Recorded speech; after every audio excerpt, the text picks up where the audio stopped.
Evening, Chair. Right, members, is it your wish I sign the June's minutes as a correct record? Agreed? Agreed. Thank you.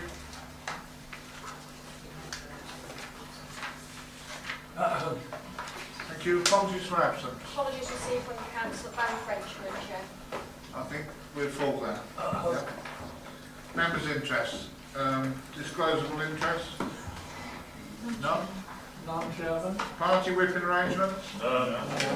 Members of the public, that means we don't get together beforehand or at any time before and decide how we're going to vote. We listen and wait on the night. A few other bits to tell you, yeah? A few bits of housekeeping, which I'm sure you've all heard it before if you've been here. If the alarm rings, it's not a test, it is a possible fire, so please go out and switch the way you came in. Please switch your mobile devices to silent, he says, not doing his. And the proceedings are being recorded, so be careful what you say. Speakers will have 3 minutes to speak. After that you'll hear a tone which will be please wind up. That is the only opportunity for you to speak, so please don't interrupt in the rest of the debate. I'm sure you won't. Don't hiss, clap, boo, cheer, remain, wave your hands during the debate. Again, you don't look like that sort of crowd tonight. You'll see officers talking during the debate. They're talking probably at the same time as you're talking, which looks like awfully bad manners. They're trying to get answers on the points that you're raising during your discussion. Update on performance, well, as you're aware, that comes via email now. Right, there are no applications deferred, so we go straight to the first application, which is in Ashby St Ledgers, and it's number 2017. Thank you, Chairman. I just want to draw members' attention to their representation before we begin. You'll see that the late reps actually include some additional comments from the traditional architecture group who are supportive of the proposal, and also some comments from the officers in relation to those comments as well. In terms of the application, Planning Commission has actually sought for a new country house with extensive landscaped gardens. The site itself, as you'll see from the location plan, is sited between Ashby St Ledgers and Barbie, though the majority of the land is within Ashby St Ledgers parish, and all the site itself is within Ashby St Ledgers. To the north, as you'll see, Barbie Village, and to the east is the A361. The Daventry Road is to the west, and there is open countryside to the south. The application itself is actually centred on the demolished Ashby Lodge, which was originally a 3-storey house constructed in 1722.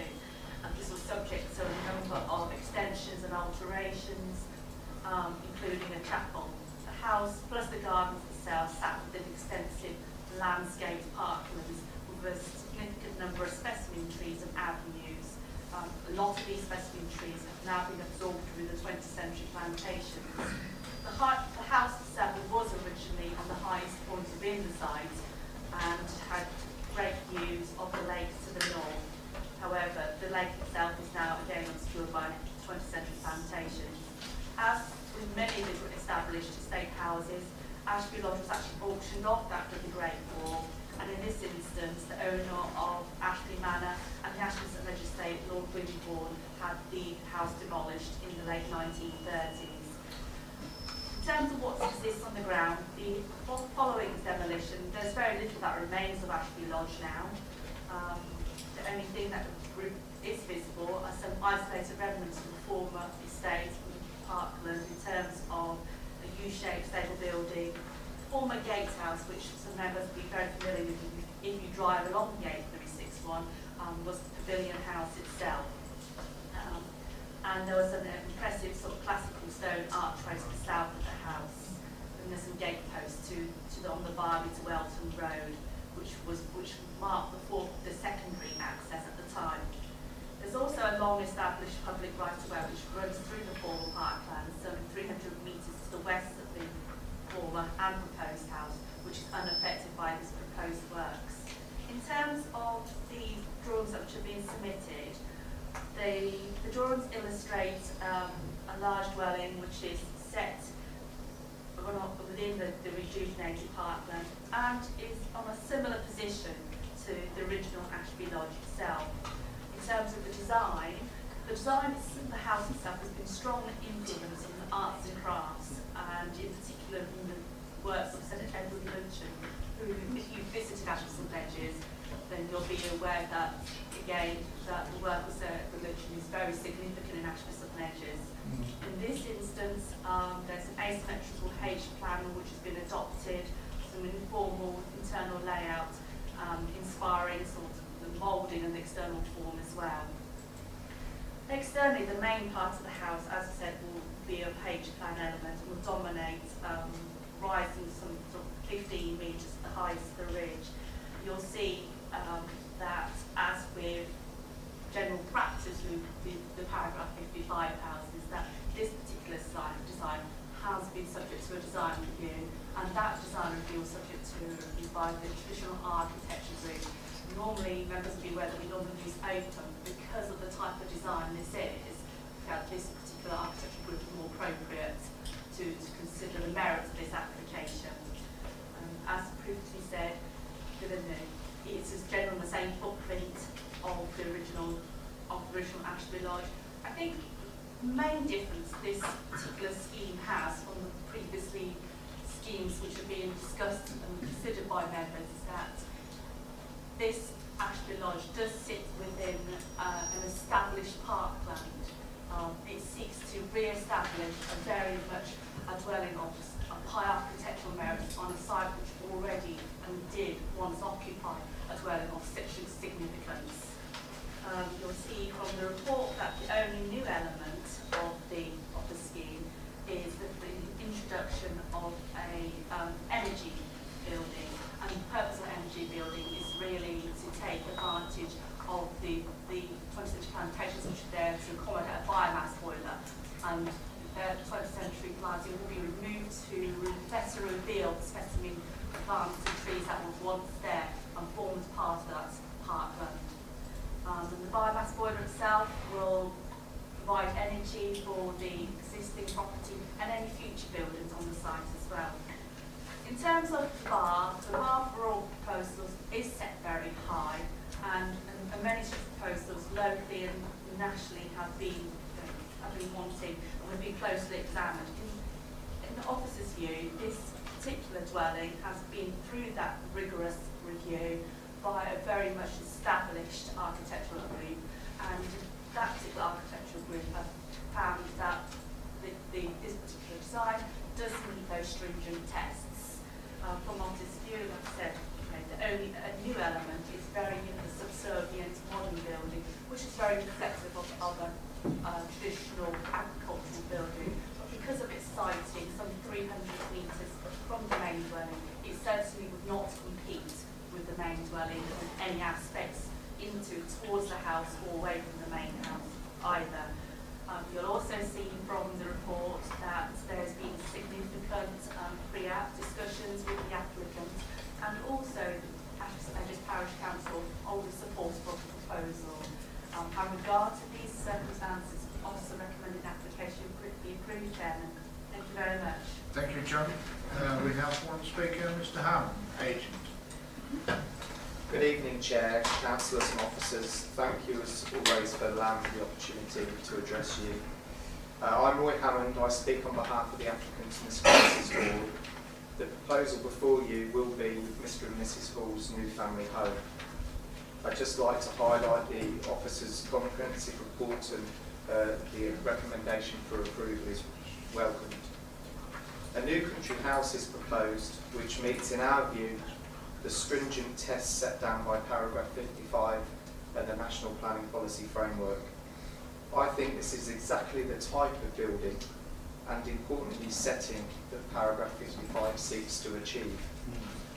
What sets Mr and Mrs Hall's proposal apart is that the formal and informal parkland setting already exists, and it is a setting that is waiting for a dwelling of an appropriate scale and design to replace the former Ashby Lodge, demolished in the 1930s.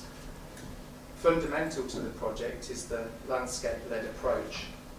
The proposal includes the restoration of the unmanaged parkland back to somewhere near its former grandeur, including clearance of inappropriate modern planting, opening up the views of existing parkland features, and retention of specimen and veteran trees.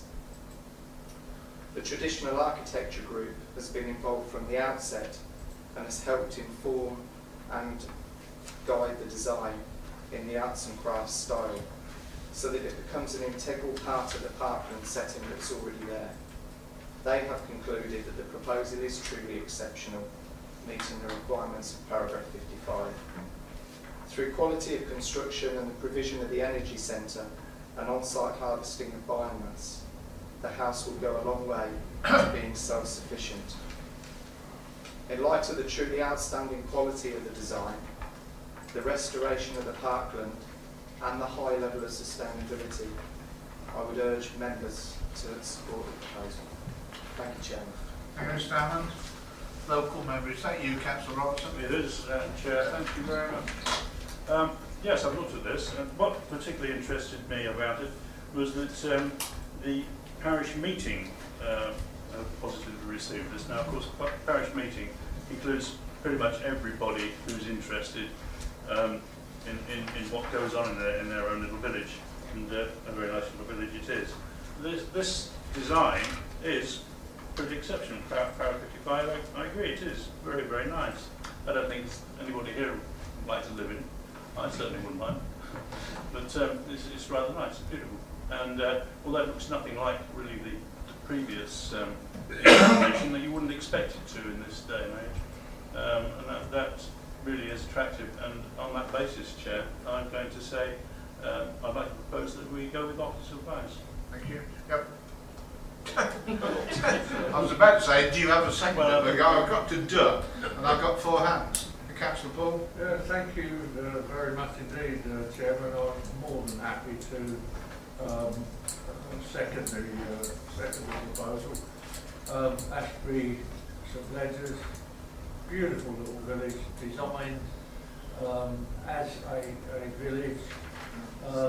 Such a shame capability Brown wasn't alive today to help you design the landscape. I think it's a remarkable building in a remarkable village. Thank you, Chairman. Thank you. Councillor Lockley.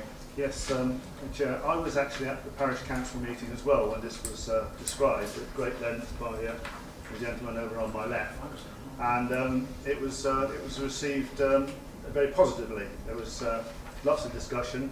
Where I was particularly impressed with the fact that the village were keen on it. I mean, that was my driving. I'll be supporting it. A lot of effort's gone into the parkland, on the design, the biomass. There's been a tremendous amount of thought. You can maybe argue about the look of it. That's a matter of opinion. I think it's a first class design, and I certainly will be supporting it. Thank you, Councillor Lockley. Councillor Patching. Yeah, thank you, Chairman. It does bother me slightly. The paragraph 55 has to be truly exceptional architecture. Now, it's no doubt that it's a nice house and it looks great, but there's lots of them around the country that look like that. It's not truly exceptional at all. That's my opinion. I mean, I'm a bit concerned as well that it says on page 22 that the ridge is going to be 15 metres, which is a pretty high house for a 2.5 storey. Which is working out that, I mean, my house is a 2.5 storey and it's sort of 7 or 8 metres, so it's double the height of my house, which is a fair old height in the middle of the countryside. And I was a little bit, the comment about it being a self-build, really, and to avoid sill was really something that I thought was really, I thought was unacceptable. It wasn't in the spirit of the reason that self-build rules were imposed originally. So that's my opinion, Chairman. Thank you. Come back. If I can just clarify, the still regulations, national regulations, and we would normally expect paragraph 55 house to be still exempt as a self-build, because more often than not, they are designed and built with a the family who is building it to move into it. So it's not unusual. That is pretty typical of a one-off property. Just thought I'd clarify that. That's the spirit of the rules there. I think that's entirely what the rules are for. Councillor. Thanks, Ryan. Councillor Owen Swift. Yes, I think the parkland is a wonderful. It will do well. Where I am a bit concerned, but it's about the art and craft. And in front of me, I have Today Country Life, and there is a great list too with the star Newton House for sale in Sussex. And when you look at that, I cannot. That is a pastiche of a Newton building. So is it exceptional? And for me, it is a very nice house, if you like that style. I am a Georgian or Regency person, so I have always, but that is my personal view, and I cannot impose my personal view that. But what I do not like, and I think that spoils the house completely, is the complex on the right or the left, where is a swimming pool. And that I find is, it looks like what it is, a swimming pool or a gym complex. And I find it destroy, and so for me, exceptional design, it's not. But the trouble is we are subjective here. But paragraph 55 is subjective because you have to decide, and I know a lot of architects have done that, but I will remind our members that Prince Charles went against architects a long time ago, and I think in that case, I will vote against the proposal. Thank you so much. Thank you. Joe, you want to come back? Yeah, I think there's an indication about some people's concerns about whether or not this is a true arts and crafts influenced building. In terms of the arts and crafts movement, this was really a reaction against what was perceived at the time that the impoverished the state effectively therefore was impoverished against the decorative arts and the conditions in which they were produced.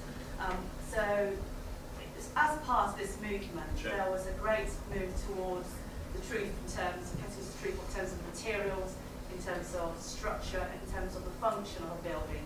So during that particular early part of the arts and crafts movement, they looked at the function of a building and how that would help to define the form of the building itself and the materials used. And there was a more celebration of the materials and form as well. So in terms of adopting that arts and crafts influence, we have to say, okay, let's look at the form and function of today's buildings. And the function of today's buildings is very different from 1880. And what we have to say is, okay, today's function of buildings relates more to leisure uses, such as the swimming pool. And as such, the materials and the form will be more defined by the function of that building, in this case the swimming pool. And that, in my mind, would be more true to the concept of arts and crafts. So I believe that this proposal does represent the arts and crafts movement. It's true reflective of that concept. Thank you. Councillor Ritchie. Chair, for a lot of our discussion, we've had on the screen a photograph, no doubt, of an old print of a magnificent old house in a beautiful landscape parkland setting. There have been photographs there with, with the cattle sitting outside in the sunshine and everything else. But it's history. That was knocked down decades ago. And I see very little resemblance between what is being proposed and the original house that might have been there. I feel we should not even talk about the original house. This is this is just something that is so different. Much has been made of the parkland setting. We've heard references about how it's it's a setting waiting for a dwelling, was I think the words of the agent. I'm all for having beautiful bits of countryside, But this is away tucked in a bit where nobody is ever, going to see it. I might be convinced that there was a case for, for having a nice building here with beautiful parkland round about, if you were talking about it in the middle of a national park or a public park. But this is, I think you'll find that that particular area there is fenced off from the public in case they disturb the nesting birds that are waiting for the shooting parties. Let's be realistic. I have lived in Barbie for 23 years, and Barbie is as near to this as Ashby St Leger, and has a much bigger population. And you'd be pushed to find anybody who has ever been in that area. This is not somebody who is coming up with great designs to perform a public service. Presumably, we have this legislation that allows buildings of exceptional character to be built where other buildings could not be built.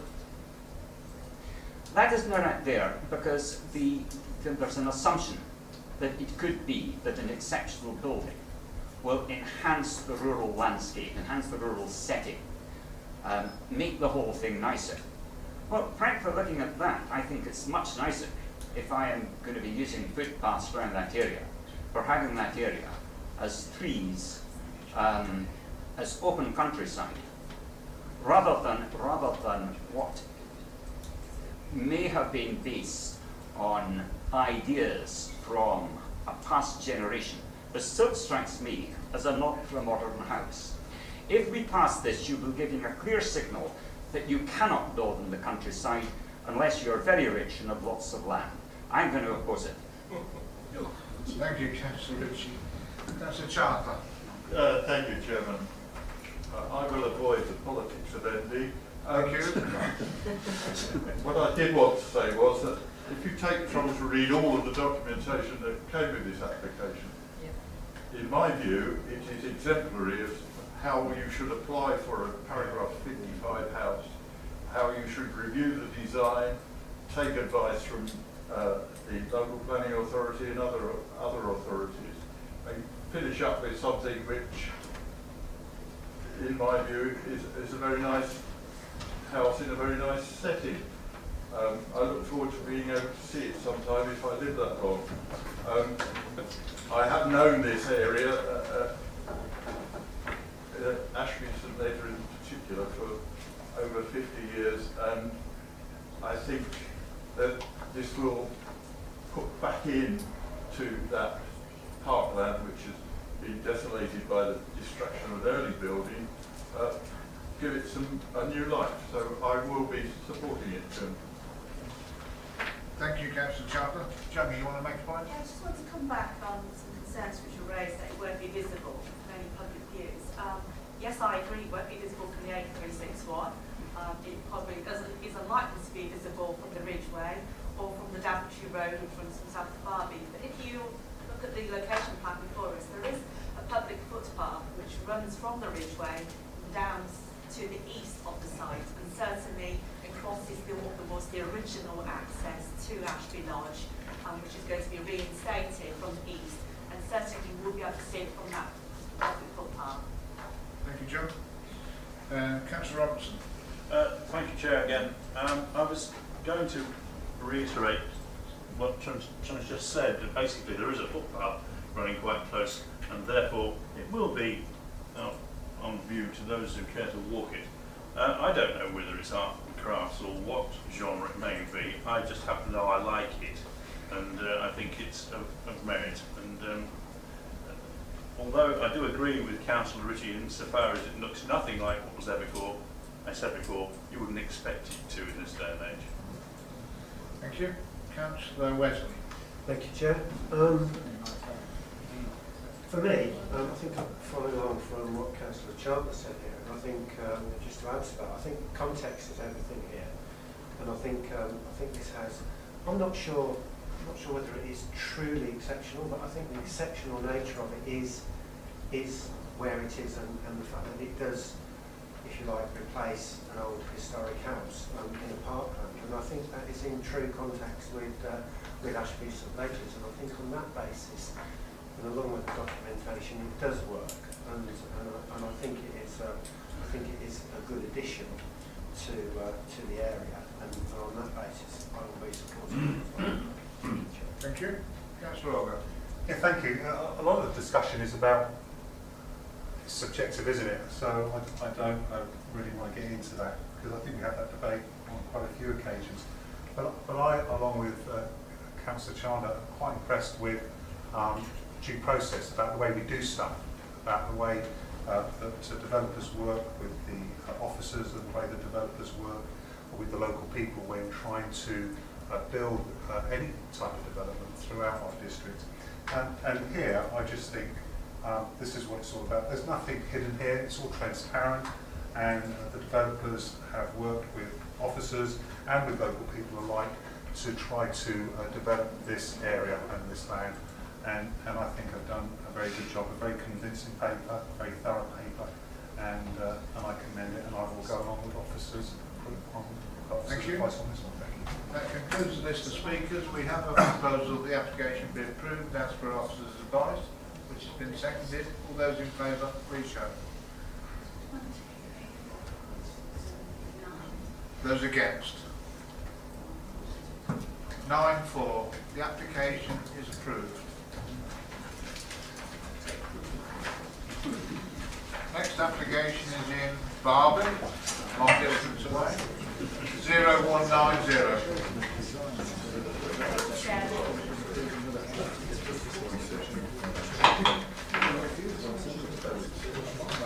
Can we have a bit of order, please? Thank you, Chairman. Proposal relates to a two-storey detached house on the west side of Daventry Road in the village of Barby. You'll see from the site location plan that there are many properties adjacent to the existing site, application site, and as reflected in boxes to the north and on the east side of the road, these are detached properties that within spacious grounds. The application for members tonight seeks consent for a first floor extension above an existing single storey section of this existing building. The first floor extension will cover the same footprint as the single storey extension and will provide a new kitchen, so dining area on the ground floor, and a master bedroom ensuite and balcony on the first floor. In terms of there will be other internal changes, but these themselves don't require planning consent. The second report, the officers feel that the proposal itself will be visible from the neighbouring property, will not have a detrimental impact by loss of amenity or by significance, in terms of its significance, by its undue inappropriate scale or massing. However, you'll also see from the report that there's some concerns raised by the parish council and also the neighbour with regards to these particular aspects. However, officers feel that these issues have been addressed through amended plans, and as such, we recommend the application be approved again. Thank you very much. Thank you, Joe. We have two speakers. Mr. Ross, who's against the application. Good evening, Mr. Chairman, ladies and gentlemen. My name is Christopher Ross. I am the immediate neighbour to Grove Farm. I've lived at Arnold House for the last 35 years. I wish to object to this proposal on the basis of its excessive scale and sheer mass, which is detrimental to the original house and very definitely conflicts with the neighbourhood plan. What is not apparent from the plans in front of you is that Barby is on a hill. Grove Farm is already 2 metres higher than Arnold House as a result of the incline. Thus, an extension to Grove Farm will also be 2 metres higher. If you look at the side elevation drawing in front of you, I'm waiting for that. This one, yep, thank you. The first floor and balcony extension is still longer than the side elevation of the original house. This has to be regarded as excessive and out of character. We need to remember that Grove Farm is not a modern house. Originally, it was a 17th century stone house, similar to Arnold House. Similarly, Arnold House dates from the same period. The planning officer acknowledges that Arnold House is clearly of historic interest. Good design under the planning guidelines require any extension to harmonise with the original house and other properties in the immediate vicinity, and certainly in terms of size, design and appearance. Extensions should be subservient to the existing dwelling to designed to appear as an extension rather than part of the original house. Practically doubling the size of the original house can hardly be regarded as harmonising. The planning officer acknowledges that I will be overlooked from the balcony. People will be able to look directly into my courtyard. This I find totally unacceptable, and who wouldn't? I simply wish the development of Grove Farm to be conducted in a more modest fashion. My objection letter of the 27th of June makes it quite clear that it is feasible to change this proposal in a manner which would make it acceptable, i.e. lower the roof height and shorten the first floor extension. As I understand it, you have a further option available to you tonight. You can either reject this proposal or you can request to defer this application for further amendment. The planning officer has made the point that the neighbourhood plan should carry full weight in your decision making. I humbly suggest that the application as proposed today does not meet the criteria of the neighbourhood plan and should either be rejected or deferred for amendment. Thank you. Thank you, sir. Next speaker is Mr. Blazard from the Parish Council. Yeah, thank you very much, Chairman. I'm representing the views of the Barbie and Onley Parish Council today. And there are two issues that caused us to object to the application on three separate occasions, in fact. It is our unanimous view that the extension is insufficiently subservient to the height and scale of the original house, and thus contravenes policy BOD1 of the Barbie and Onley neighbourhood plans. Paragraph B of this policy, as you will see from your notes, takes account of suitability of the overall design and appearance of the proposed development, including size, scale and density, when assessed in relationship with surrounding buildings and existing layout. It's noted that the roof line of the extension is lower than the main building by approximately 2 foot, but in our opinion, this is an insignificant amount, and in its current state, the proposal is rather too dominant. The second issue we took into account is the balcony, which clearly overlooks the neighbouring, clearly overlooks and breaches the privacy of the neighbouring property. That is all. Thank you very much. Thank you, sir. Local Member, Councillor Robertson. Thank you, Chair. This is a little more contentious than the previous one. Basically, it appears to me to be something of a neighbour's dispute. We've got, on the one hand, the parish council saying that it doesn't comply with the neighbourhood development plan, and officers saying it does. Now, I don't know who to listen to here. Basically, this is a nice enough extension, and I feel that it really is just a matter of dispute, and so therefore I think it's not a bad idea if we do defer this one for further amendment. Sorry? Okay. Matter for consideration really is what impact does the proposed extension have on the neighbourhood property. If we can look at this photograph, members can consider where the eaves height of the main house is on that. On the photograph. Now let's look at the extension. So that's from within the courtyard of the neighbour's property.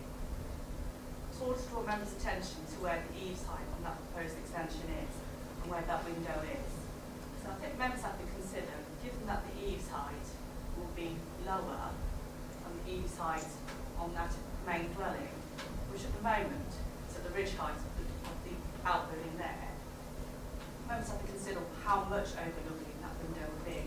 There's also been concerns raised about the balcony as well. This is a Google Maps image, and you can see that the area which is raised concern about overlooking does form a parking area. The main garden area of the house is actually to the north. I agree that yes, you will see there's a green area which is probably used as an amenity area there, but primarily it's used as a parking and entrance from the main house through the entrance towards the back. So again, members have to consider how much privacy is lost and how much overlooking will result to an amenity area and how much of that area is used for use as a garden. I have to say, Chair, that I, generally speaking, would go with officers' advice on most things, and this, the officers do advise that we approve it. But I still think that, you know, neighbours have fallen out over this issue, and they're getting there, and they haven't quite got there yet. I think that's the message I'm getting anyway. So therefore, I think it would be no harm to defer it to the next meeting. Well, unfortunately, we're in a position where that is the planning application. That is what we have to consider. That's the position I'll we're listen in. to others in that case. So, sorry, Councillor. Councillor Longley. Yeah, I listened to Councillor Robertson says, and I know Barby Council, Parish Council very well, and they're a pretty sane bunch from what I've seen. And I've listened to it's Mr. Ross, isn't it? And I know the houses very well as well. I know the area extremely well, and it seems a shame that there's an argument here that cannot be easily resolved. The Parish Council were unanimous in their view, and they're pretty saying so. Yeah, I didn't like the overlooking part of it. I think that's bad. That's a design problem, and if it is too dominant, I think it's just not a good thing. You know, I know the area very well, and it shouldn't be that. I would have thought, looking at those lovely houses there, it would have been a relatively easy thing to design something that was agreeable in that area. I would love to defer it, but in the absence of being able to do that, I shall vote against it. Thank you. Chair, you want to comment on that? Yes, please, Chairman. I appreciate the position that members have been into, but what members need to remember is that we're not here to resolve neighbour disputes. We're only here to look at the application before members tonight. And in my view, this is an application. This particular application has already been subject to amendments following officers' advice. And we do feel that given the bridge has been dropped, given that in officers' view that there won't be any issues of overlooking, and any issues of overlooking introduced by the balcony will only overlook a parking area. We certainly don't feel that there is significant evidence or justification to refuse this particular application. However, members are entitled to reach different views. Thank you, John. Councillor Patsy. Thank you, Chairman. I'm just a little unclear as to where this balcony is for the drawings, and perhaps it's just me, or I can't quite. Well, exactly where I've got the arrow. It's right at the end of it. Just right at the end of that. Right at the end. And it's where that way existing hip is. Yeah. Oh, yeah. What's the height of the floor level at that balcony? That's fine. There is there. You can see. It does, but it isn't. That's a glass. I believe that's a glass railing, sort of Well, railing. we'll put it this way: will if you're standing in the balcony, will you be able to look over the neighbours? In my view, if you were standing in the balcony, you would overlook the parking area. You would.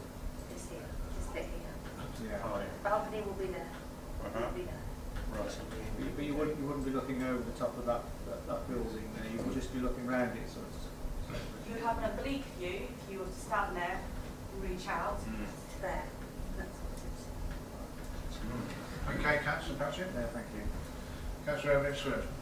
Yes, I was listening to what the two objectors had to say, and they made a reference to the neighbourhood plan, and they said that the extension was contrary to the guidance of the neighbourhood plan. Is this true or not? Well, from an officer's perspective, we do feel that it is an appropriate extension and does have regard to the existing property. However, like I said, the Parish Council are entitled to reach different view on this. Two different opinions. We go back to opinions. Councillor. Thank you, Chairman. I see by the paperwork that the applicant has already been very helpful in reducing the overall roof height and length, and he's also reduced the scale and visual impact of the extension. So he is working with officers. He's not trying to cause problems. Also, if that picture that you got looking over the top of stables, So the extension's going that way. Will be there. It's Right, going to be yeah. it's going to be lower than that, which means that you will only see part of the roof over the top of there. By the time you've got a balcony on the end, which is going to be even lower, they won't be able to see over the top of that roof. This sounds a lot like the one we had last week when we were about what you could see into next door's garden, etc. And I don't think they'll be sitting out on the balcony trying to look over the top of the roof there to see what the neighbours are doing. It'll be a balcony which would be nice, but I don't think it would make any difference. I'd like to follow officers' advice with this. Is that a proposal? If you like, yes please. Do you have a second then? 2 hands went up. I've got one on my list, so I'll take Councillor Chandler. You can speak now, Councillor Chandler, rather than in 2 goes time. Thank you, Chairman. I, on balance, would support this, so I'm happy to second the proposal. I do, of course, have an overall interest in neighbourhood development planning, and I can understand why the parish council, having just gone to the trouble and expense of producing a neighbourhood development plan and having it passed by examination, would then wish to apply it. But we do have to be very careful. The particular paragraph of the neighbourhood development plan that is referred to talks about the suitability of a design. This is more subjective than objective, and I think that I would rely on the opinion of officers who have much more experience in these matters than I do. I have a slightly different perspective of the world, as you know, Chairman, because I can't stand up. So I start from a lower point, so my view lines are very different from others, but we talk in the neighbourhood development plan about the suitability and appearance being appropriate, and I think that the applicant, presumably working with an agent or an architect of some kind, has responded to concerns and adjusted the design accordingly, and I think therefore on balance I am in support of it, Chairman. Thank you. Councillor Ritchie. Thank you, Chair. I know both of these houses, at least from walking past them. I was quite surprised to hear that neither of them are listed, because they are 2 quite exceptional houses. An exceptional house to me is exceptional also because of its position, what is around about it and everything else. And I can therefore well understand that if the situation were to be altered in a way that could be detrimental to one of them, then there is a problem. Now, I accept that the extent to which one property will be looked over by another is nothing like the situations that we have when we've approved planning applications around Daventry and elsewhere, where you have the houses that are stuck right next to each other. You don't have that situation. But I do think that there is something about the argument that is there in the development plan.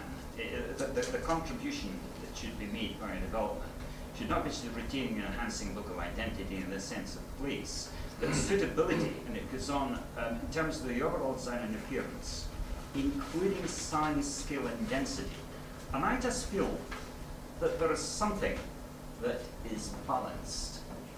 I hope you won't ask me to explain just what I mean by that. But there seems something appropriate about the size of the houses and the way in which they relate to a village.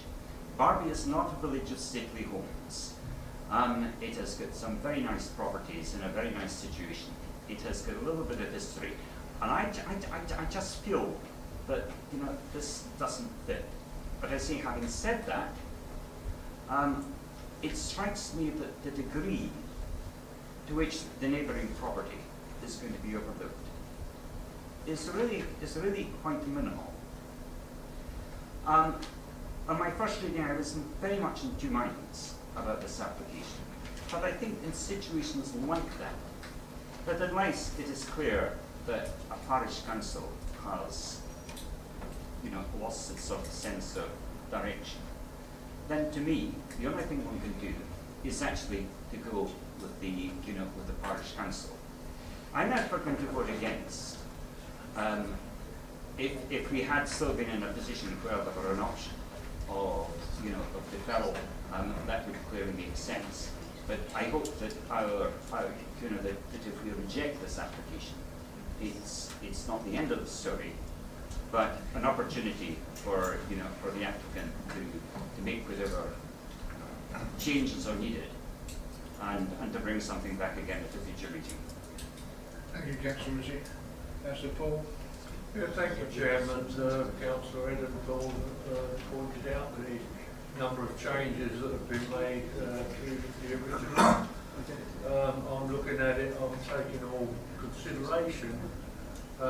Unfortunately, or fortunately, depending on what side of the fence you sit, I can't put my hands on a planning reason to reject the application that will stand up and appeal. I certainly don't think it would.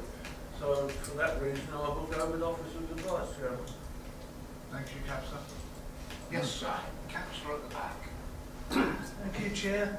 Yes, Councillor Colin Poole practically took my thinking out of my mind. I was just about to say exactly the same, that you know, really if we were minded to refuse this, I think we would be on really thin ice, you know, if it went to appeal. One or two councillors have mentioned let's refuse it and the applicant will change you know, the building in some way that suit both of the neighbours. But what if the scenario of the applicant just taking it to a tribunal, you know, at the cost of this council? I think, you know, we will be definitely on thin ice. So, you know, I'm minded to go along with the officers of Vice Chair. Thank you, Councillor Carr. Well, if there are no more contributions, we have a proposal the application be approved, which has been seconded. All those in favour, please show. 1, 2, 3, 4, 5, 6. Those against? Was it 7? I think it was 7 actually. Should we do There that was a again? hand that wasn't very high. Should we do it again?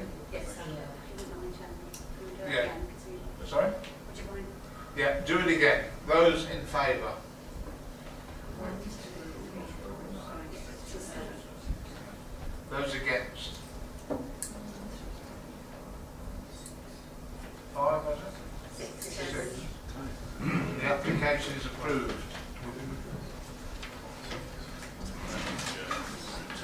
It does give them an opportunity to go again anyway with them.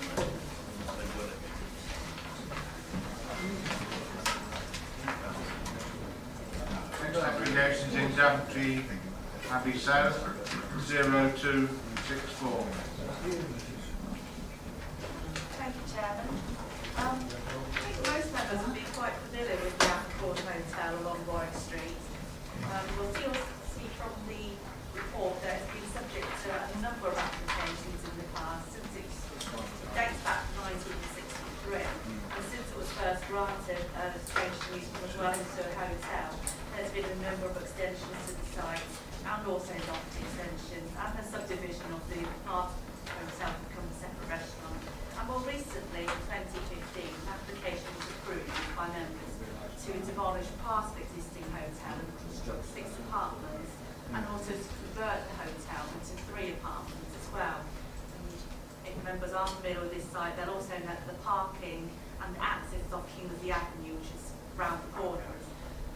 The proposal tonight doesn't include any part of the 2015 application. What simply proposed to do is to convert part of the bar area and the function room to provide 5 additional bedrooms. Now, following objections from the Highway Authority and also the Town Council, the plans were revised, not internally to the main building itself, but externally to an area which is currently a grass area and an area which is hard standing. You can see just to the right of this photograph there, to become additional parking. And as the additional parking provision was an extra 7 spaces plus cycle parking as well. However, you'll see from the report that the concerns regarding the access is still maintained by the Highway Authority. From an officer's point of view, we did look at the access and look at concerns which were raised. However, you'll see that the access itself can't physically be widened at all. There are a number of dwellings on Warwick Street and they have access to garages which are also accessed of same access. And as such, it would involve the inclusion of land outside the ownership of the applicant in order to widen the access. The situation already exists with the Appleton Hotel, and as part of the 2015 application, members sought to approve that application with the same access issues in place. As such, officers consider that the impacts on access are of such significance that we can recommend a refusal, and we feel that the proposal is proposed number of new parking spaces appropriate for the additional 5 bedrooms, and we're recommending it be approved. Thank you, Chair. Thank you, Chair. 2 speakers. Mrs. Randall from the Town Council. Yes, thank you, Chairman. Obviously, as a Town Council, we have issues with parking on this application, but we're quite confused over the application as well, because obviously it says it's a hotel. It's going to have 5 extra bedrooms and 2 kitchens, so as guests can use the kitchen. So I assume you stay in the hotel and then you cook yourself a breakfast or something, I don't know. But it's then, where do you then, they've got a big lounge area that they're changing into the bedrooms, and then where do the actual people then go and eat? I know that in the past it has been used for emergency housing, which is absolutely fine, and if it is more that, then you obviously won't get as many cars going in and out, so maybe then the parking won't be so much of an issue. I have also looked into parking permits to see, if people who are staying there, and if they do short-time parking permits, if that is an issue, so then they may be able to park elsewhere in the town. As we've heard many times, that parking is becoming, an issue. And, so it's all about what is this hotel used for? If it is a hotel, I went on there myself to try and book a room, and I've gone for months and months and months, and it just says nothing's available. So that was quite confusing. So I'm thinking, is it a hotel? Is it not a hotel? And that, to me, will make a considerable difference to cars coming in and out of the property. Thank you. Thank you. And the second speaker is Mr. McGowan, as the agent. Yes.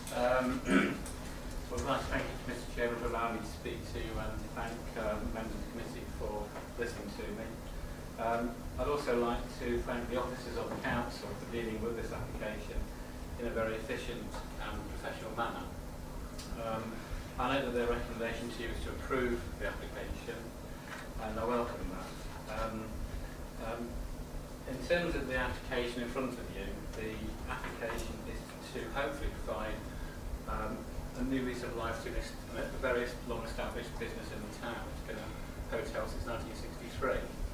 And the proposals in front of you are for refurbishment of the existing bedrooms, the removal of a very tired lean-to roof, and the change of use of the existing bar/function area, formerly bedrooms. During the, just to note, there's no extension of the plan at all to the building, and we do note that you approved, I think 2 years ago, you approved an application to completely demolish the building, or parts of it.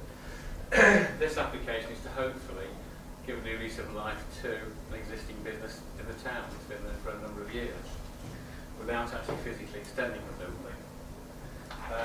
We note the objection of the Town Council, one of their concerns about parking and the requirements or the problems that can be caused by on-street parking, and therefore to help ameliorate those problems, we've amended the application, working with the planning department to extend parking into an underused grazed or grassed area. We've also, in terms of the application, we've also included a number of cycle spaces to be included within that area. Anecdotally, our client, the applicant, actually says he's never seen a car park more than a third full. And in fact, it's the cycle spaces that he knows his guests want, let's say, so he's quite more than happy to provide that. I also think you could actually argue that if you take away a bar function area, you're probably going to get less problems with parking because there'll be less people suddenly arriving for a wedding reception or something like that. And I know there's been no neighbours have objected to this application, so I would hope, members, that you agree with the recommendation of your officers to approve this application and help provide a new use of life for a long-established concern in the town. Thank you. Thank you, sir. Maria. Just in response to the question raised earlier, I can confirm it's been several years since the council used the hotel for temporary accommodation for homelessness. It did for some time, but it's changed hands a couple of times. I think it's been unused as a hotel for a while it's been changing hands. The planning application that went through in 2015 hasn't been implemented. So if this is approved and implemented, the 2015 change of use from a hotel to separate apartments wouldn't be possible. Just need to clarify that.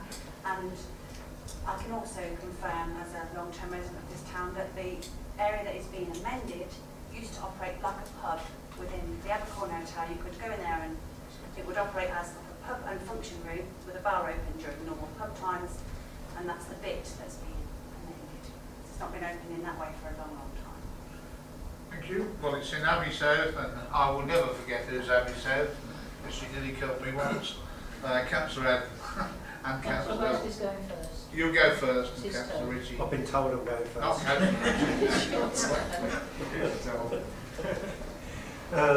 Thank you, Chair. Yeah, I think I do prefer this application to the previous one. Did have concerns about the access. Still got concerns about the access, but I mean, I would say on the basis that we've already this chamber has already accepted that access is acceptable. It's difficult. I think it's difficult to make too much of that at this stage. As much as I'd like to, because I would like to see something actually done with it, because it is a horrible, horrible access. But on balance, I think I actually welcome this proposal. I'd like to propose that we follow officer's advice on it. Is that a proposal? That is, yeah. Right, thank you. Do we have a seconder? Oh, In fact, you can go next as well, Councillor. Thank you, Chairman. Yeah, I'm happy to second it. Second it. There are a couple of things I'd like to ask about. I read somewhere in the paperwork, I don't think it's these, I think it's the ones on the computer, that say they want to keep the name hotel.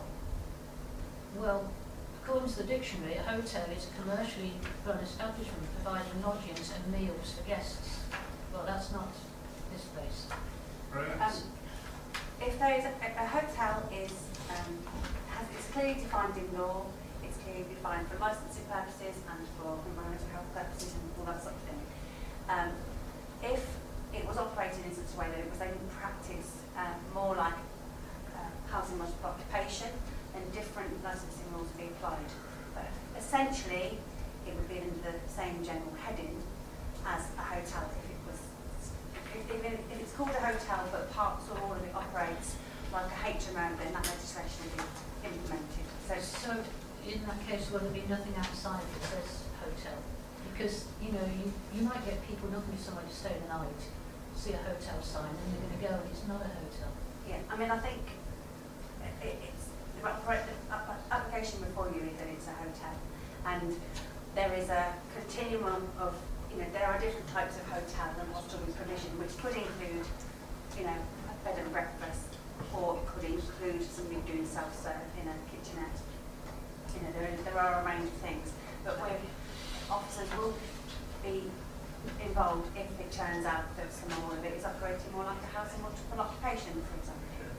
Okay, and one other thing, please, for clarification. on two of the maps.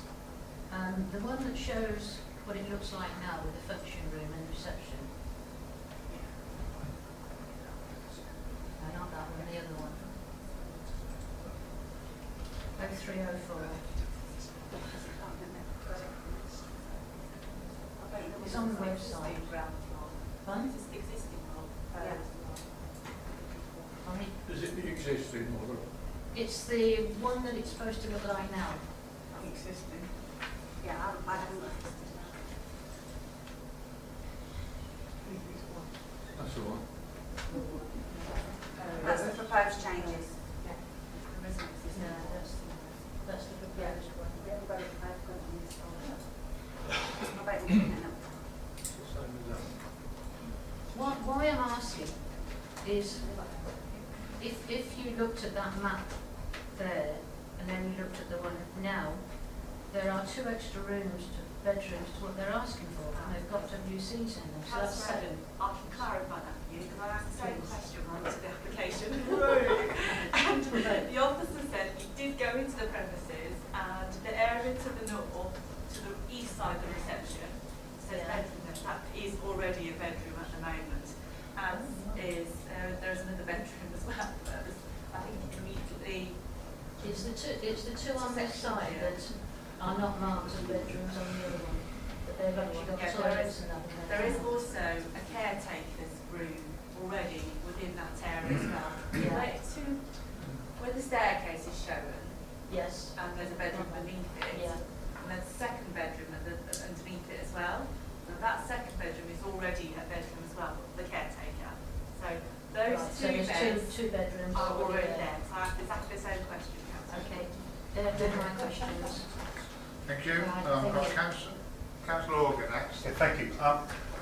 Like Councillor Randall, I do have concerns about there's been a sort of trend over a period of since I've been on this committee of developments in the town centre and a real distinct lack of parking, etc. What I'm glad to see on this one is the fact that 7 additional parking spaces have been provided along with that cycle parking man, and we've only got 5 additional rooms being done. And I think that this is the sort of way we need to go to try to alleviate the congestion and the problems that I feel we're storing up for ourselves. So I commend the officers and the developer for that change, and I will be seeking to support the recommendation of officers. Thank you. Councillor Robertson.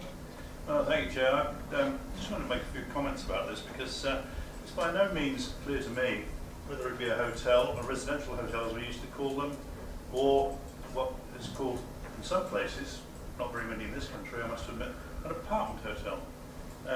They don't seem to exist in English planning for some strange reason, but I have experience of attempting to convince other authorities that an apartment hotel is an acceptable way of dealing with a property, but completely failed, and I was forced to divide it all up in the end.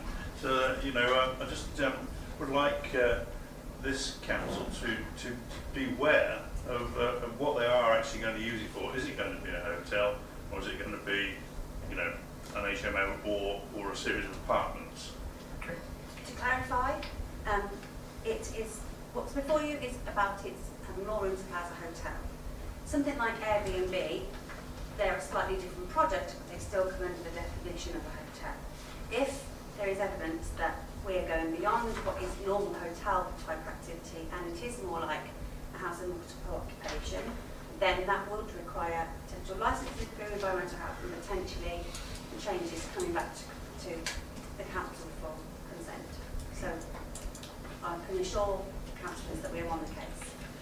Also, you've got the agent listening here, so you will hear if another application comes in the future, it might be better to have it perhaps described for what it is at the moment. Right, Councillor Paul. Next. Yeah, thank you, Chairman. Several matters. The access from Kingsley Avenue, we spoke about before. It's about time all the properties in Warwick Street got together and sorted out the access. I would have thought that the major user of that access, being the hotel, inverted commas, should lead the charge, shall we say, and get something done about the access. The comment about the grass area for additional parking, having been round the back of that hotel, grass area, very questionable. There is a footpath coming through which is not a public footpath, but has been used for a number of years.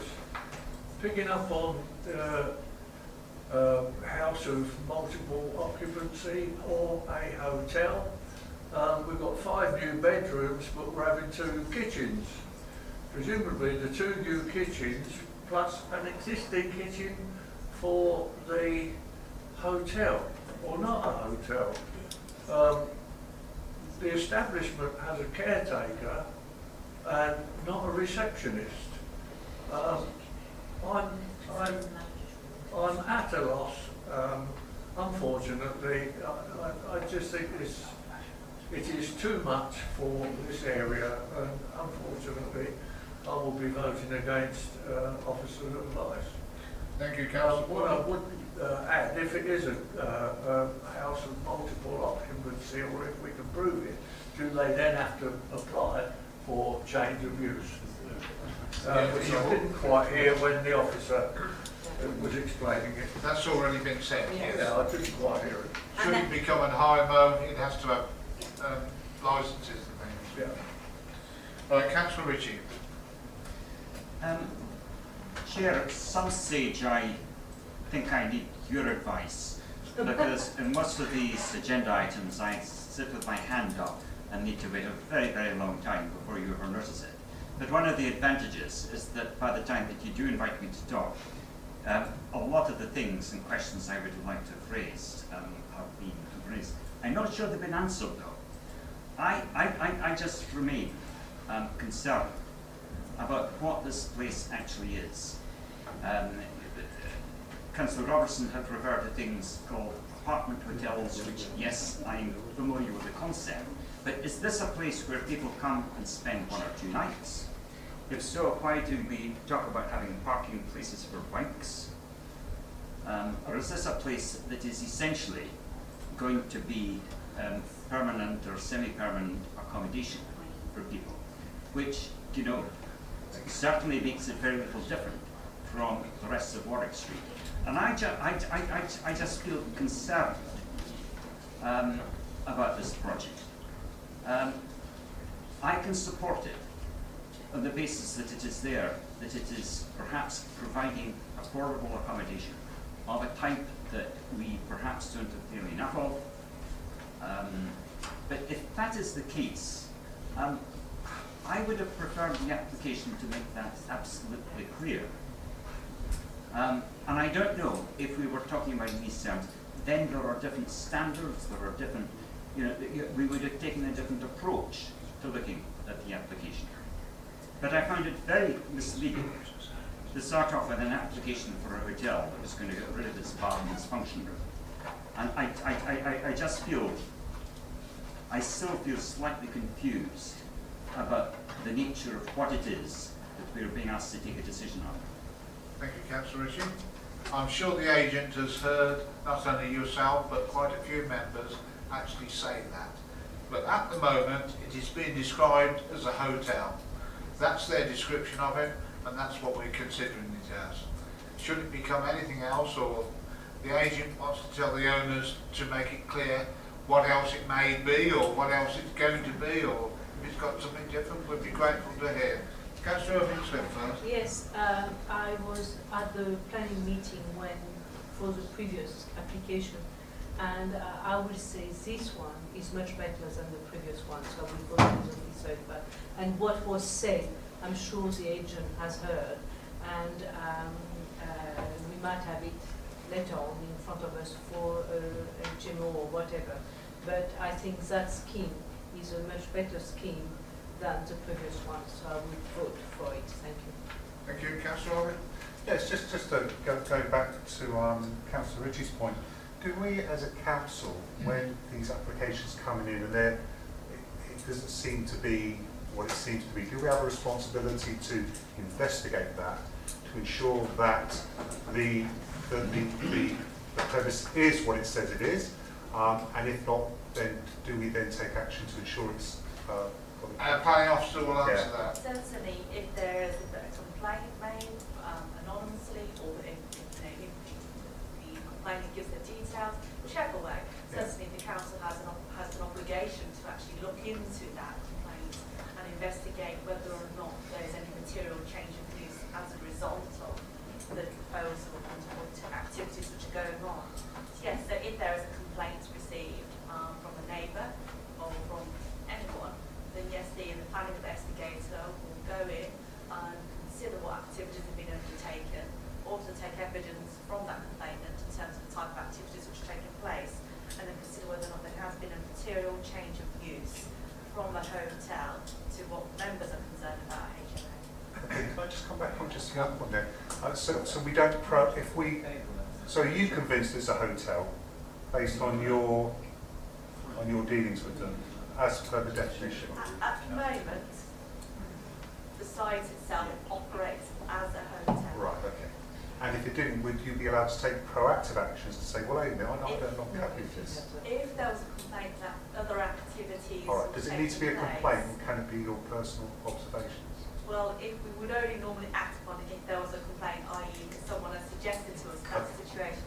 Unfortunately, we don't have the resources to continually monitor our site. However, if a neighbour raises those concerns to us that there are other activities taking place within that particular building, then officers will go and investigate what those other activities are, and then we will judge whether or not there has been a material change of use based on the evidence before us. And obviously, if there has been a change of use, we will either invite an application for members' consideration, or officers' consideration, or we will effectively ask them, if we don't feel an application is amenable in this situation, we will obviously look at other alternative methods of enforcement. Okay, thank you. Right. Thank you, Chairman. Children has given a very comprehensive development control response. As the community manager, I can reassure you that environmental health are very much concerned with all housing related activities, private sector housing, HMOs, whether housing is fit. They are responsible for licensing houses in multiple occupation. They are responsible to ensuring that houses that operate as HMOs have got passed the fire regulations and so on. So whilst John accurately describes that development control investigations tend to be reacting to complaints, I can assure you that environmental health are very much monitoring this premises and others like it to make sure it is compliant with the regulations that they're responsible for carrying out. Chairman, if I could add, we spent quite a lot of time discussing around, well, how long will people stay at these premises, and will they make their own food on the premises, as opposed to going out to the town getting a pizza or something like that. In a sense, that could happen anyway with any hotel. I mean, as the discussion was going on, I was thinking back to all sort of John Betchman homes for people who dwelling in hotels, and that's not uncommon. People do spend years and years and have it as their home. That's a reality with hotels, and that's not something that you can really legislate for. If it goes over that boundary, then that becomes a different licensing issue, and it's not a planning issue. No, sorry, yeah, I appreciate that. But there were concerns raised. It seemed to be an elephant in the room to me. But thank you for your issue. Okay. Well, you wish to make another quick comment? If I could just quickly ask, is it, however, is there a planning issue? Depending on how the building is going to be used, would it make a difference to what the parking requirements are? Whether it was going to be used as a... If it has a different plan permission, parking conditions would have to be considered for what the plan permission being applied for. Yes, it might, but you have to consider this as things stand as a hotel with these 5 extra rooms, and what is being said is that could be acceptable with 5 extra rooms in this hotel. Okay. Right, members, we have a proposal the application be approved, which has been seconded. All those in favour, please show now. 1, 2, 3, 4, 5, 6, 7, 8, 9, 10, Those against? 2. The application is approved. I've got 2. Got Mr. an abstention. Right, the next application is in Daventry. It's in Hill Ward, and it's 0353. Thank you, Chairman. This is an application for the construction of 2 CCTV columns and cameras in the fish ponds area of Daventry, which is just over there. This has been an ongoing project on behalf of the Crime Prevention Design Advisor, the police, our community safety team at DDC, and also the Town Council. The Town Council will be operating and keeping an eye on them. The 2 units, one will be 10 metres tall, and that's the one which is pretty much opposite McDonald's and the SO building. And the other one will be 6 metres tall, and that will be by the play area, existing play area at the moment. These are required for safety from the town, from the fish ponds area regarding this area. It's an area which is not very well surveyed, so these extra CCTV towers will help surveillance and help sustainability of the area. It's considered the proposal is acceptable and will not have an impact or an adverse impact on the character of the locality. Yes, there's extra columns and potentially those columns may affect the existing church. However, given what's there already, there's already light columns, it's considered it's not overall detrimental to that account. Therefore, the application is recommended for approval. Thank you, Chairman. Thank you, Catherine. We have a speaker, Mrs. Randall. Yes, thank you, Chairman. Obviously, we'd like to see these columns put up. There's a lot of anti-social behaviour that goes in around in that area. Originally, we were going to put 1 column in, but when the new play equipment was going to be put into that park, I think there was a decision between the Town Council and the District Council that it would be a good idea to have another camera in that area. So that way it would, 2 cameras would link together and it would obviously look at the whole of that area. And there is privacy settings on there, so neighbours don't have to worry about the cameras going in their window, because 1 camera is quite close to residents' property. You know, so as many of you know, I'm all for CCTV. You know, it helps the police, especially in times when there's a shortage. So I would like you to approve this application. Thank you, Chairman. Thank you. Members, you realise that the only reason it's on, because it could have been delegated, is because it's on our land, District Council's land. Yes, it would have been delegated. Right, go straight to the ward member, Councillor Paul. Thank you, Chairman. Such a pity. Such a pity that it's taken virtually all of this year to get these CCTVs approved. They're not erected yet. That probably won't be for another month. So the play equipment that was going to come to that area had a condition that, you know, it can't be put up because purely and simply it will be vandalised. The area only recently has litter bins kicked off their mount, various other things. Councillor Randall is aware of that and has highlighted it. Such a pity that we've lost nearly a summer. I welcome the application. I'm pleased that, as Councillor Randall said, DDC and Town Council have worked together. They're paying for one, DDC is paying for the other. So can we get the things put up post haste so that the children could actually play? Okay. Is that proposal or not? This is a proposal, Chair. Right. You have a seconder. I'm going to take the next speaker, which is Councillor Wesley anyway, who wants to second it.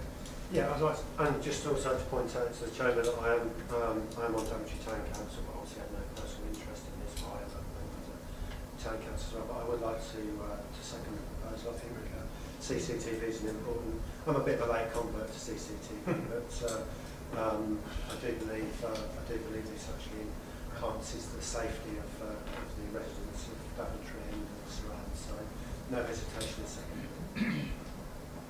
Now I know a few hands went up there when I said second. It was Do you really want to speak, or do you happy with? Quick one, Councillor Robertson. I was simply going to say that there's very little to talk about here, is there? We all know that we need them. Why don't we just go for a vote? Right. Well, that's what I was trying to say. Right, go and close all the applications being approved, consented, all in agreement. Unanimous this time. Right, nobody against. Right, we want more camera applications. Really? Right. So the last application on tonight is in Overston, and it's 0480. Thank you, Chairman. This is a site within the open countryside within the parish of Overstone. The site is associated or formerly associated with Overstone Hall. It's been separated. As previously they were used as stables. The buildings are listed. Permission was granted for residential development of the stables back in 1979. This restricted the use to residential only. This is an application for a temporary change of use to office or an architect's office, and the construction of a temporary parking area to the paddock area, which is shown on the site location plan. There is harm to the heritage asset in the sense that of creating a new parking area. However, it is considered that as it's a temporary use, it won't be detrimental in the long run, including the use. As members are aware, office use is okay in residential areas, therefore, hence recommending permission for on a temporary basis. If the use wants to become permanent, then a new application would have to be submitted and considered at that stage. We can't consider it at this stage. We've got to consider each application before members, not what ifs. The site is located in the rural area. However, our policy supports rural businesses or rural economy. This application seeks to support the growth of an existing business within the Northamptonshire area, whilst new accommodation is constructed or renovated elsewhere, while the current lease expires later on this year. An amended ownership location plan has been received, reducing the overall size of the red plan of the paddock area and the area which is required for the parking area. You notice that there are conditions to ensure that we can control what sort of materials is proposed for the parking area, so it can be low key. It is understood the site has a restrictive covenant. However, this is a separate legal issue outside the realms of planning. Planning does not override any other legal restriction that may prevent development happening. So we could give the planning permission, but they still might not be able to take it or develop it. Therefore, this application is recommended for approval. Thank you, Catherine. Got 3 speakers. First of all, Mr. Pearce, who's against the application. Thank you, Mr. Chairman, councillors. I've been requested to speak on behalf of my fellow residents of Overston Park. I'm a resident of Tower Court. I've been for 12 years. I'm also the current chairman of Tower Court Management Company Limited that manage and maintain the common areas, which includes the clock tower, you see further up, amongst other areas. All properties in Tower Court are equal shareholders of that company. We wish to voice our strong objection to this. I approach this initially from the point of view that the application potentially convenes what we consider to be a number of Daventry District Council's own planning policies and policies that the DDC have effectively signed up to. I'll approach this initially. The joint core strategy, identifies that employment should be directed towards higher order settlements. Tower Court is an isolated collection of what we consider to be very special listed buildings, located in Green Wedge, where no development is expected. And whilst rural employment is obviously acceptable, the applicant does not need a rural location. The business is not already located in Tower Court and is not expanding there and does not meet what we consider to be local need in that area. And in fact, there's no justification being offered as why the business needs to operate specifically from this location. It's simply because the applicant owns that property. I would also add the applicant is not a current resident of Tower Court, therefore there is no material reason to grant this consent, as far as we can see. There is no justification for locating this business in this area. It results in the fact the loss of a family home, and therefore the application is not in accordance with the ethos of supporting the rural economy set out in NPPF or the policies E2 and R2 of the Joint Core Strategy. There is no reason why the offices cannot be located in an existing office park or a location in the town centre if it can't continue in its location, current location. The site is also sustainably located. It has to be accessed by a road down an unlit single roadway without street lighting, and this undermines the basic fundamentals of the MPPF and Joint Core Strategy Policy SA and should be resisted. The proposal does not offer a public benefit or protecting or enhancing the listed buildings. It is not in a poor state of repair, and it's functioning very well as a residential unit at the moment. In fact, the conversion to an office could result in underutilisation of the property, particularly on the first floor, which is proposed to be storage, or may not, and may lead to heating being turned off in that area, could encourage damp, and so on. The location of the parking area to the front of Tower Court will harm the visual context of the court itself and the wider park setting and the surrounding fields, which are currently used for grazing horses. There also exists a concern that the proposed 6 parking spaces, which is in excess of the number of proposed employees, means that there will be visitors, it's expected, it's a business. Could you wind up, please? Sure. And so by virtue of that, there will be increased traffic both to and down to that car park area and into the courtyard itself, which is a private area. So in short, I'll wind up, Chairman. It's caused considerable stress to local residents. There was no consultation on this before this happened. It came as a complete surprise, and I urge you reject it. Thank you, sir.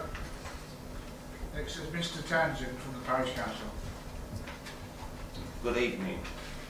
My name's Steve Townsend, and I am here on behalf of Overston Parish Council. I'm a retired director of a construction consultancy and a chartered civil engineer with 40 years' experience in the construction industry. I'm surprised that we're discussing this application with a recommendation for the planning officer for approval, despite the objections from the Parish Council, the residents of Tower Court and Overston Park. Overston Parish Council objected on the grounds that the original planning application was approved and granted in 1979 and it was strictly for residential use. The main reasons for this was that the Grade 2 listed buildings are set around a classical courtyard with a single track access road with limited visibility and is shared with pedestrians and horse riders from the neighbouring paddocks and stables within the park. The road is unsafe for commercial traffic. Nothing since 1979 has changed. We also have reviewed the reasons the planning officer has given for granting planning permission. The logic behind quoting the MPPF principles and DDC policies, which are considered to be either not applicable or irrelevant for the following reasons. The change will not promote any local employment. Architects are not generally considered to be rural workers. There is no enhancement of the local character. it will achieve the opposite of local tranquility. It has no benefits for the conservation, sustaining or enhancing an historical asset. The development will cause environmental damage due to converting a grass paddock into a car park, and do the reverse of enhancing the setting of Tower Court. An architect is the lead designer in building projects, and meetings are held in their offices to discuss client briefs, designs, drawings, specifications and costs, etc. I've attended meetings on projects where there's at least 20 people at these meetings in architects' offices. Thus the requirement for car parking and additional traffic along the narrow access road with a higher potential for accidents. We have had previous experience where temporary is changed to permanent. For example, the recently Elms Cliff on Parkview, Overston. What is the point of awarding planning permission with strict conditions and then changing them? There is a plentiful supply of temporary office accommodation in Northampton and the surrounding towns and villages. This application must be reviewed. Thank you. Thank you, sir. The third speaker is Mr. Crane, who is the agent. Good evening. This application is for temporary change of use for 2 years for the use of my practice of 4 people to use this building as an architect's office. I have part-owned this building for 30 years, and the practice has recently renovated the Grade 2 listed belfry and the clock tower for the residents of Tower Court and their management company. Our current office lease expires in May 2018, and we're currently in the process of converting a building to reflect our practice's ethos of passive house building. We anticipate this might take 18 months, planning and other considerations taken into account.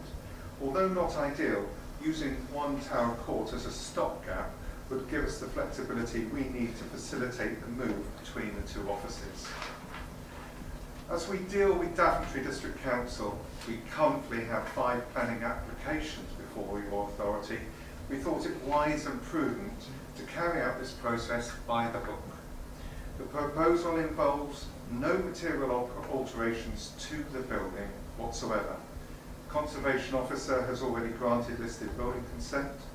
The parking is for 3 cars, which we currently have at our existing office, on a land where permission has already been granted for parking and was included solely to illustrate that we wish to minimise any inconvenience to the neighbours by parking on their access. As a practice, we have no visitors on a regular basis, contrary to what the gentleman have said, because we have to visit our clients in their buildings, and our contractors, when we build on site, insist that we visit them on site. As architects, we're also fully aware of the enforcement action and conditions of any planning application, and we're equally aware of the £20,000 fine that could be imposed if this temporary permission was exceeded. I state this as it's been already implied to your officers that this permission would be made permanent, which is not our intention or our wish. Thank you. Thank you, sir. No local member, I don't think, anyway. So, members, Councillor Swift. Yes, because it's just for 2 years, and I know we heard the covenant that is on the building. I cannot see any major consequences for 2 years or 18 months, or maybe a bit less. And an architect office is not going to really have a lot of going and also at night they will have peace and quiet. So it's not maybe ideal, but it's a business and they need to have premises, and it's for 2 years. So I have really no reason to go against officer advice, and I will propose that we go with officer advice. So that is my proposal. Thank you. Do you have a second then? Councillor Patchett. Wish to speak now, Councillor Patchett? Reserve the right to. It's okay. Councillor Olga? Can I first confirm then, does this narrative need to be changed from 3 to 2 years? Potentially, yeah, the description. However, there is a condition on condition number 2, which sets out a date of the 31st of December 2019. So it's pretty much 2.5 years from the date of this condition. But before we heard from evidence, it only wants 2 years, so I'm wondering whether we could ensure that it is 2 years. And therefore, does this need to be changed before us? Well, I'm happy with what's before you as a sort of temporary change of use. Now, if members want to sort of be more restrictive than potentially what is before you, then that's something. I actually would like the needs of the developers in 2 years, and I would prefer it to say 2 years. If I could just draw attention to the actual wording of the condition, what the word of the condition actually says, that the actual use itself shall expire, this permission itself, if granted, shall expire the 31st of July 2019. But it allows further time for the reinstatement of the land for the car parking to be reinstated back to its former state within the 6 months. So the actual use itself should cease the 31st of July 2019. It's just that page 50, that's what confused me. No, it is. Yeah. It is confusing, I do agree. But I'm easily confused. What we do is we'll change the description to make sure it is 2 years. Now, the condition does ensure that it is 2 years, which the applicant was agree with. And as I read this, then that park area would then be reinstated back to its original. Yes. Yeah, thank you. Thank you. Very much. Councillor Ritchie. Thank you, Chair. Reference is made to the fact that this is required for only 2 years. Now, I mean, it's a while since I've been in a position of needing to look for, for offices for anybody. But are there not people around that would be quite happy to provide service office accommodation if it was only 2 months, or goodness, in some cases for only 2 weeks? I just don't see why. 2 years seems a long, long time to me. Quite enough for many people entering into a short-term office contract in a much more suitable place. I'm therefore not convinced by the argument that because there is a gap while this company of architects waits for its permanent home to be ready for it, that it has got to go here. Lots of companies, lots of organisations face these sort of difficulties, and there are lots of solutions to them.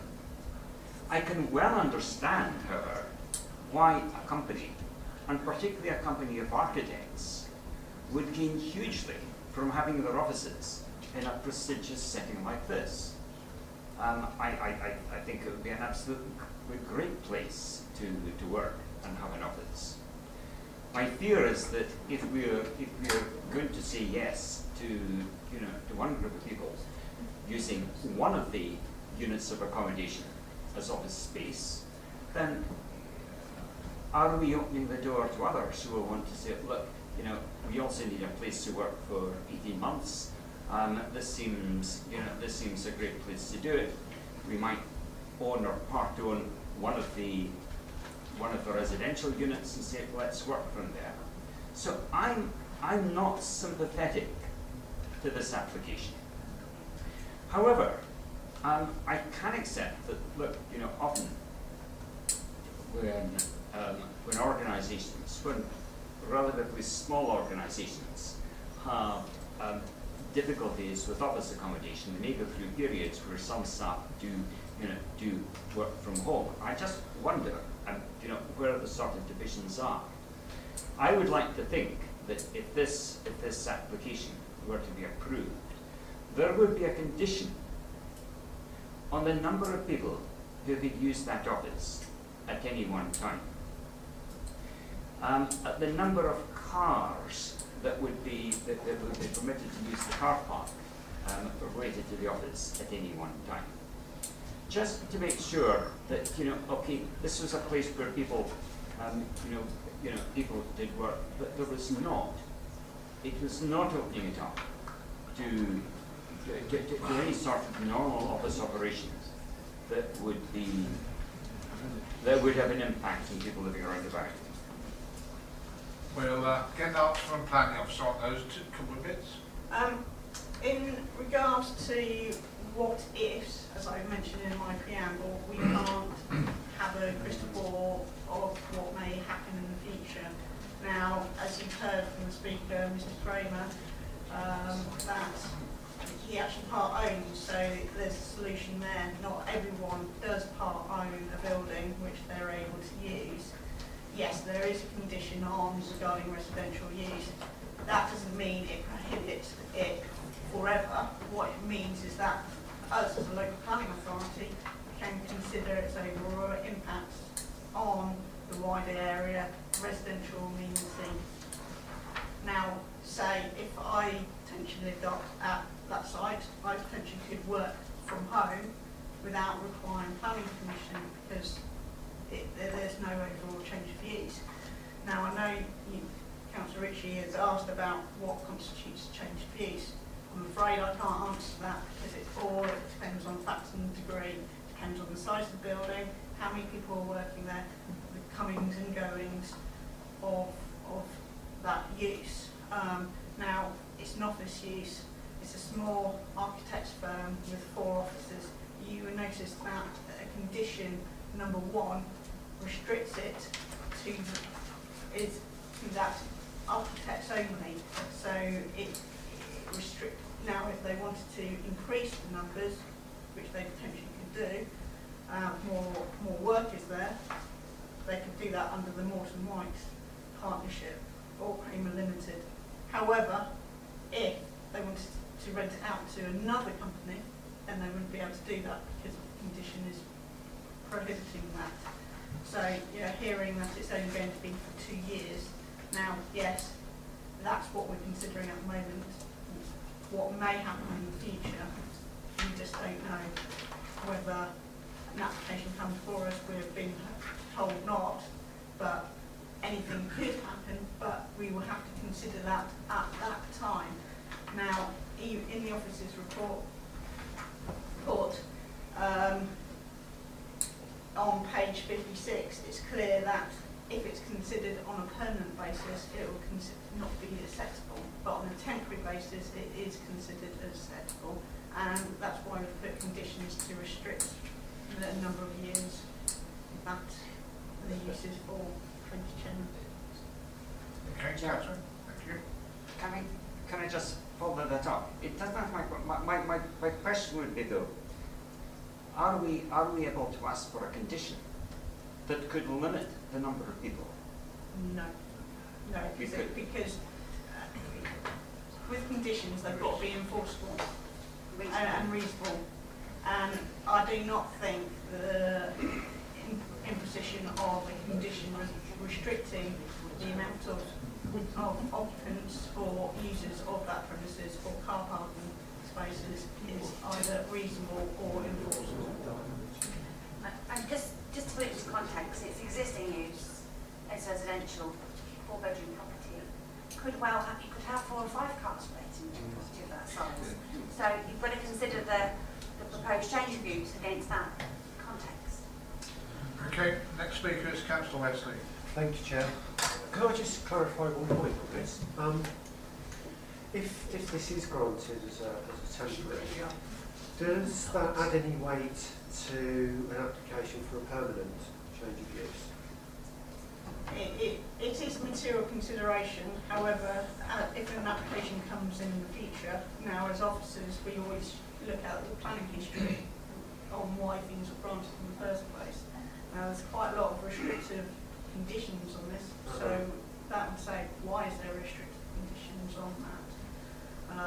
Obviously each case is taken on its own merits, so we don't know what may come in the future, but at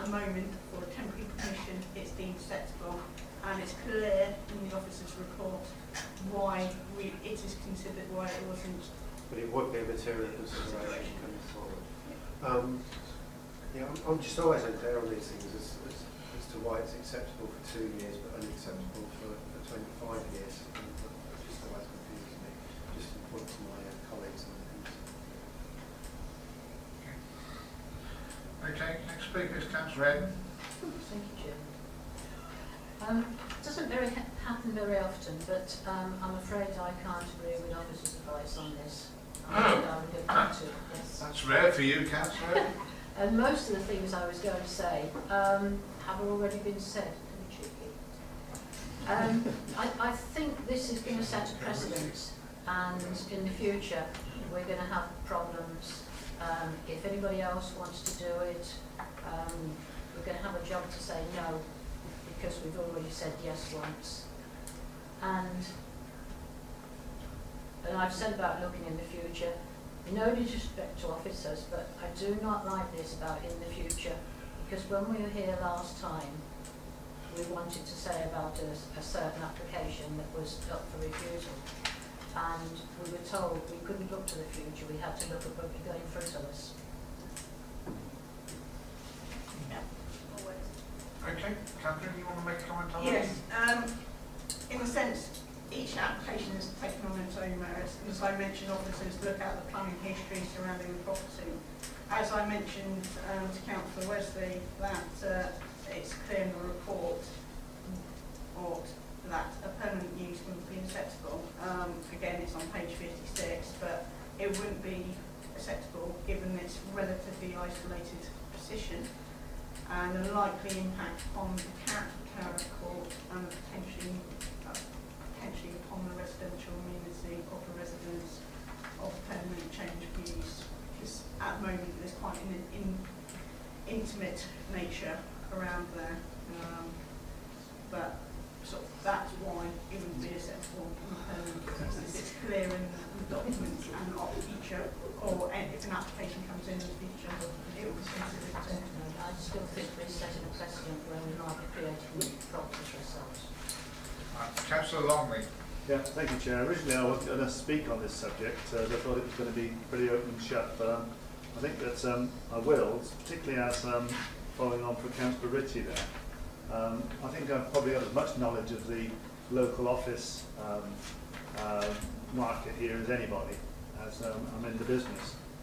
And listening to the applicant over there, who's trying to sort himself, small business, contrary to what most people think, small architectural businesses don't make a lot of money. They get a decent living, but they don't make a fortune, in my observation of it. And so I would say that when you're looking for short-term office space, serviced accommodation is very expensive.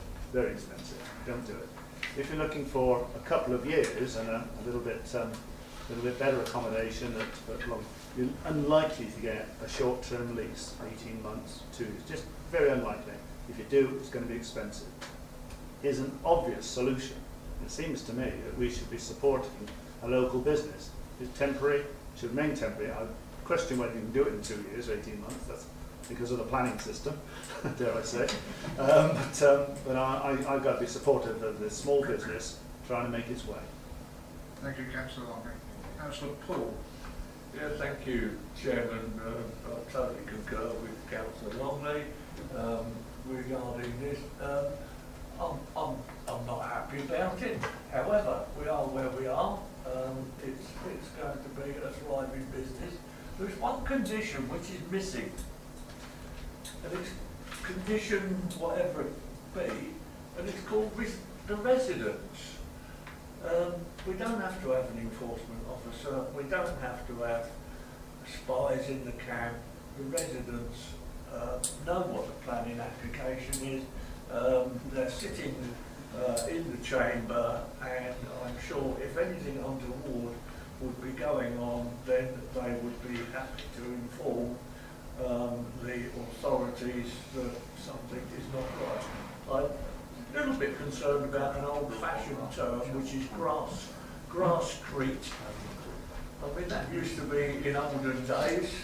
We're up to plastic now, but No, I welcome it. It's there for 2 years, and you know, any longer, then I'm sure the residents will be banging on our door. Thank you. Catherine? Just for clarification, there is a condition, condition number 4, which requires the details to be submitted. So it's class critical, similar type thing, but it's that green basis. I know you can do it. Councillor Smith. Thank you, Chair.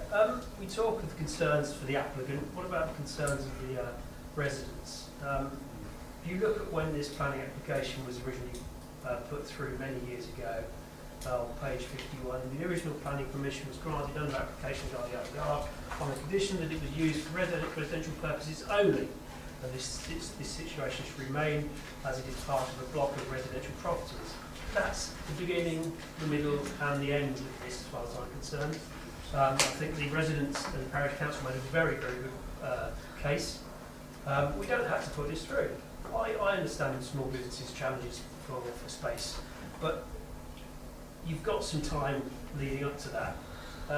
There are other ways around this, but it shouldn't be put upon the residents the challenges of small business. It's not for the residents of Tower Court to face those challenges.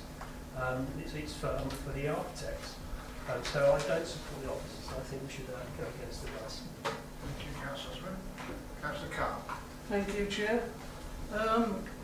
Yeah, my concern really is the loss of residential use on this property. I mean, if this property was going to be, I don't know, is it standing empty, or if it was going to be standing empty for a long, long time, a long period, then perhaps, you know, we could look at this application and think, well, yeah, the place is falling in disrepair or whatever. It's better than being empty and derelict.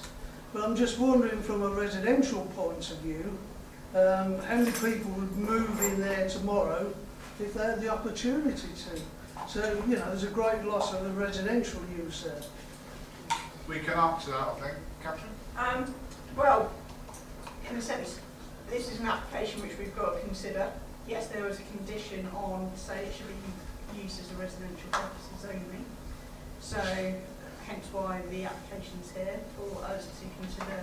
Well, the reason for the condition in the first place was for individual and residential amenity. Now, we've considered that and considered a temporary process. Application is acceptable, however, not a long-term application. Now, if it was rented out, I'm not sure on its current state, to be honest, whether it is. However, as you're aware, we have reached our targets for the rural areas for housing in any case, so it exceeded. So, and also this is temporary, so it's only for a temporary 2 years. So the loss of a residential unit will only be for 2 years. And we can't dictate or let sort of say that you must rent it out or sell it. That's not enough hours to do that. It's up to sort of the owners of the property on how they use the property in the sense of the residential. Then obviously now they've submitted an application to us which we are considering and which members are considering now. Thank you, Chairman. Thank you. Right, Councillor Patchett, you reserve your right to speak as you seconded. Do you wish to? Well, I mean, the only thing that I would say really, because most of it's been said, and Councillor Long is quite right in that, you know, trying to get temporary office accommodation of any sort is a nightmare anywhere in the country. I mean, I do it on a regular basis, not a regular basis, but occasionally. You can't get temporary accommodation very easily. We should support rural business, and the applicant is quite clear in his nature of what he wants to do, and in 2 years' time it will be forgotten because it will be back to residential again. So I don't see a problem with it, and I'm happy to support the officer's advice on that. Thank you. I think the application's had a good airing. We have a proposal that the application be approved, which has been seconded. All those in favour, please show. Those against?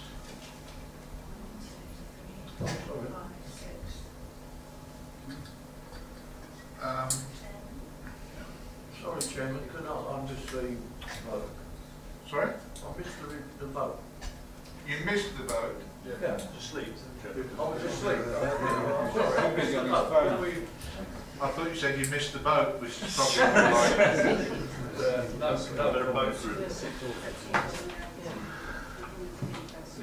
like... It's not a thing I like to do again because it gives a person a double chance. We've done it once tonight. I know we've done it, and it was yourself last time. And so all members know, if that happens again, we will not count it. If you miss the vote, you miss the vote, and that's it. Yeah. And in this case, I'm afraid you've lost your vote. It's 6-all, and my casting vote goes with the officer's advice with the proposal. It's a difficult position to put me in, but if you do that, if you don't vote and say, can we have a vote again, because I want to vote, it makes it a bit awkward. I'm sure you understand, Councillor Paul. You do now, anyway. Okay, that concludes the meeting. Thank you for